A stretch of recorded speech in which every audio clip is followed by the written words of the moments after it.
before you ever earned your first paycheck. You already had a relationship with money. You watched the adults around you stress about bills, hide financial struggles, say there is not enough, make do with less.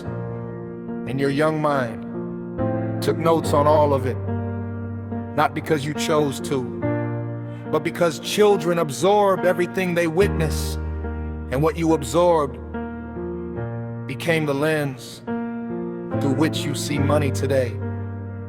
That lens has a name. It is called a scarcity mindset, and it sounds like this: there is never enough. Money is hard to get. Rich people are lucky or dishonest. Wanting more is greedy. Saving is for people who can afford to. I will deal with money when I have more of it. These are not your thoughts. They are inherited scripts, written before you were old enough to question them. Here is how it sabotages you today. When money comes in, the scarcity mind spends it fast, because deep down it does not believe the money will stay when an opportunity arrives. The scarcity mind finds reasons it will not work, because it was trained to expect loss, not expansion. When abundance begins to grow, the scarcity mind self-sabotages, because abundance feels unfamiliar, and the mind always returns to what feels familiar, even when familiar means struggle. Dismantling this requires honesty. You have to trace the script back to where it started and separate your parents' experience from your own reality.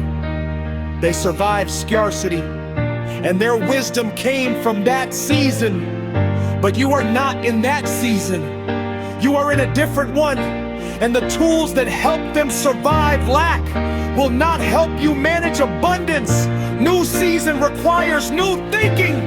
Stewardship requires believing that what God sends to your hands is meant to grow there, not disappear out of habit.